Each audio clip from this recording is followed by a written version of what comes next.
E no vídeo de hoje eu vou provar para você que variações de receitas não adiantam de nada sem técnica. Muito bem. E com isso eu chamo o Mago na Cozinha. Ele mesmo, o Mago na Cozinha. Bronze, ele é Bronze. Então roda aí para vocês verem.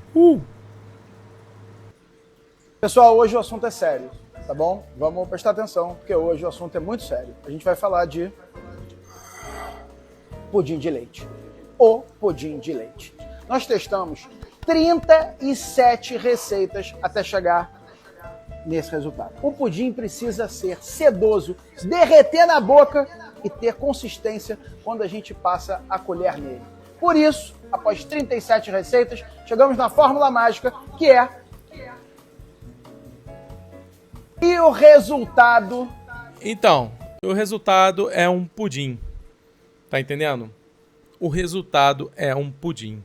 E isso é a coisa mais importante que você precisa saber dessa história toda. Então assim, primeiro vamos entender o que é uma receita. A receita é uma instrução de como preparar comida. E ela é uma narrativa, ou seja, é uma instrução de preparar comida que vem com uma narrativa. Se é uma narrativa, ela precisa do âmbito cultural, o qual estamos aqui envolvidos. Então, existe um âmbito cultural no Brasil, na China, no Japão, na Europa, enfim. Cada âmbito cultural vai ter uma narrativa diferente. E isso é importante para caracterizar até mesmo nós vamos fazer receita. E qual é o objetivo principal da receita? É criar uma refeição.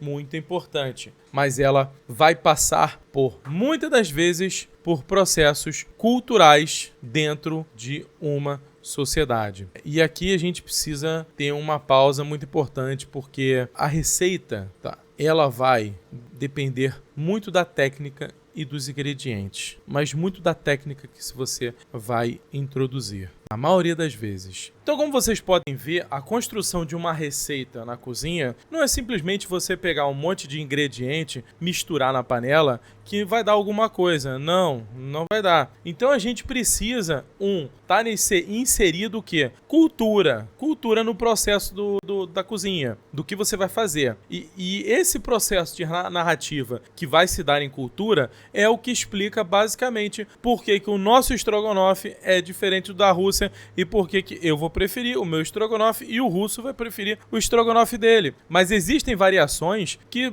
vão se dar, assim, exemplos milhares. Aqui no Brasil a gente tem o pudim, como o Bronze falou, mas a gente tem outras receitas muito parecidas com pudim em outros lugares do mundo e que vão se dar justamente pelo fato de você ter ali essa plasticidade na hora de você criar a receita. É óbvio que chega uma hora em que eu já falei isso em um vídeo meu aqui, que foi sobre muqueca. Quando você começa a mexer na variação da técnica, às vezes você forma uma outra receita. Então como é que funciona? A receita, ela é plástica.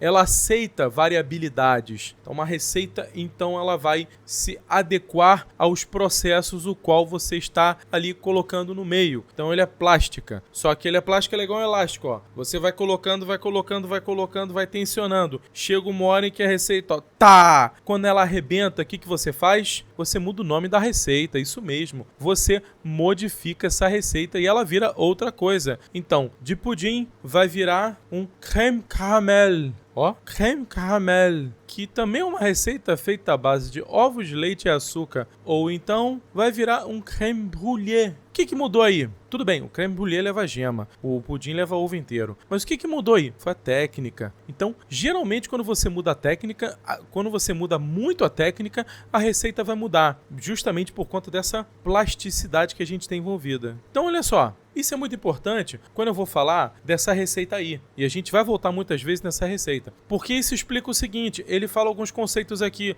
o qual o pudim ele deve ser cremoso, ele deve ser untoso, ele deve ser... Tá, mas e aí? E se você gosta de pudim com furinho? Esse pudim não é o pudim.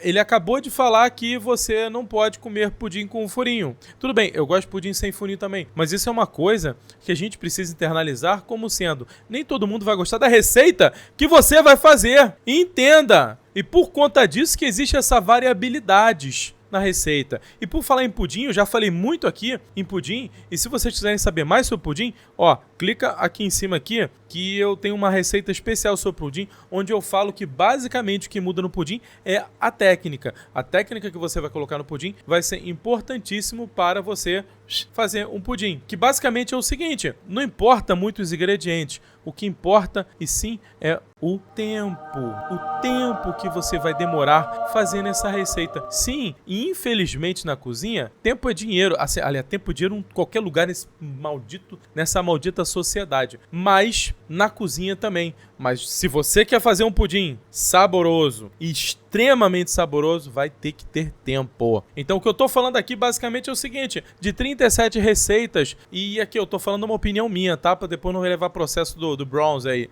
Mas o que eu tô falando é o seguinte: basicamente 37 receitas, o que você tem? Você tem um pudim com 5 ovos e uma lata de leite. Você tem um pudim com 4 ovos, você tem um pudim com 6 ovos. Você tem, vai ter essas variações de pudim. Se você coloca 10 ovos, você vai deixar de ter o pudim. Você vai virar outra receita. Você vai virar uma gemada de pudim.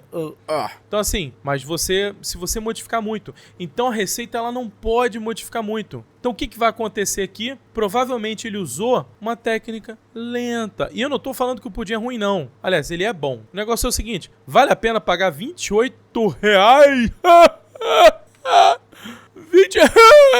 28 reais por um pedaço de pudim que é 4 ovos, 2 latas de leite, uma lata de leite condensado. E se você não quiser colocar leite condensado, você bota açúcar pra fazer um pudim inteiro. Então assim, vale a pena. Vezes 2, meu irmão, dá 54, compadre. Não é barato. Então assim, eu não tô criticando, eu só tô querendo que vocês pensem fora da cachola sobre a construção de uma receita e como ela se dá a partir dessas narrativas. Porque, de novo, a receita é uma narrativa.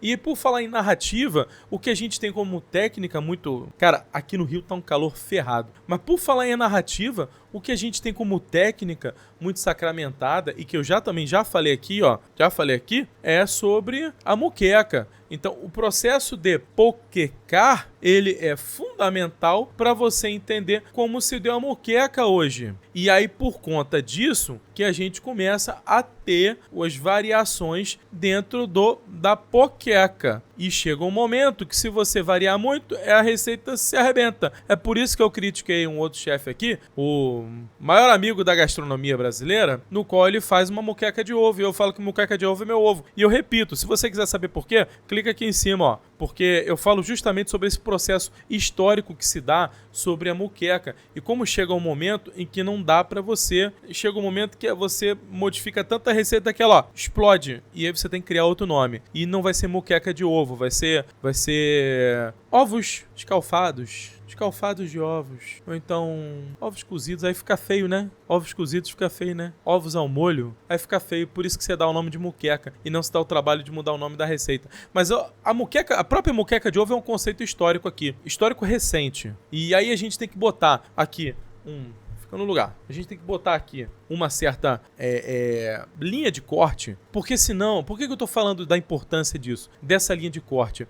Porque senão daqui a pouco a gente tá fazendo moqueca de pudim. A gente tá fazendo pudim de moqueca. Por quê? Porque variou tanto o negócio que você não sabe mais o que tá fazendo. Então, apesar da construção histórica, a gente precisa usar da construção histórica para entender que esse processo culinário, o qual a gente está fazendo, que se chama receita, ele deve estar num quadrado específico, porque senão você tem que mudar um nome. Tudo bem que isso é um pouco de marketing envolvido, porque o cara falou que se deu o trabalho de fazer não sei quantas mil receitas. Eu concordo, deve ter feito sim, mas eu de novo vou reiterar aqui o negócio. Vou reiterar aqui, o mais importante é que você precisa se atentar à técnica.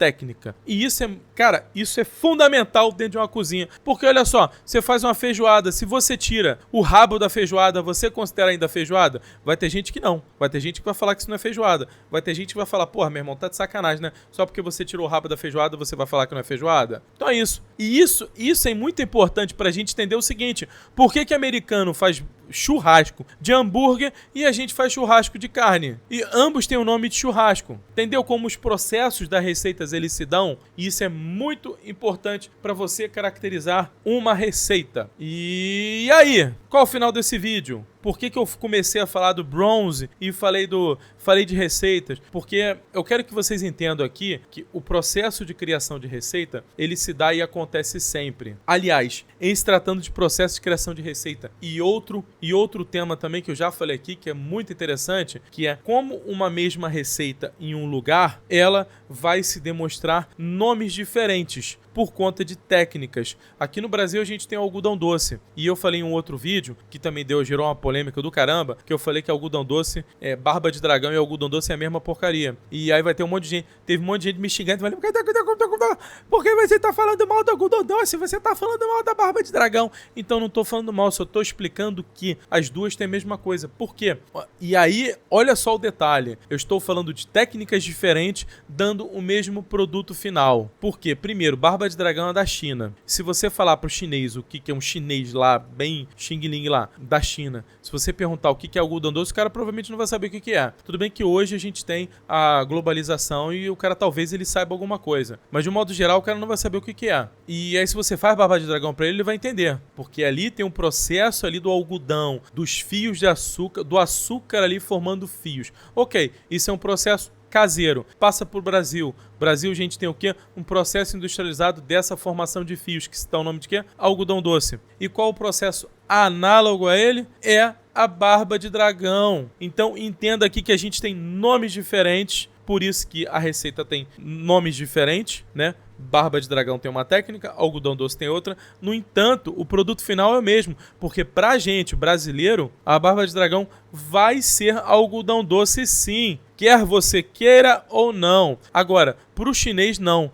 porque o cara nem sabe o que é barba de dragão. Então, quando eu falo que barba de dragão é algodão doce, eu tô falando para você brasileiro, porque nós temos aqui a receita análoga que é o algodão doce, que é um processo industrializado e que se você faz o processo caseiro vira barba de dragão, ou então a gente poderia chamar de algodão doce caseiro. Ah, caralho. Ah, entendeu? Então, e aí vamos voltar para finalizar com o nosso bronze medal, que o importante aqui é falar o quê? Tudo isso é propaganda, compadre. Tudo isso é propaganda. É bom, mas uma coisa eu tenho certeza, o seu de casa também fica bom. É só seguir o meu vídeo, só fazer tudo que eu falei no vídeo. O seu de casa também fica bom. E ele tem como ficar muito bom. É só você usar a técnica correta. Beleza? Então é isso aí, ó. Valeu!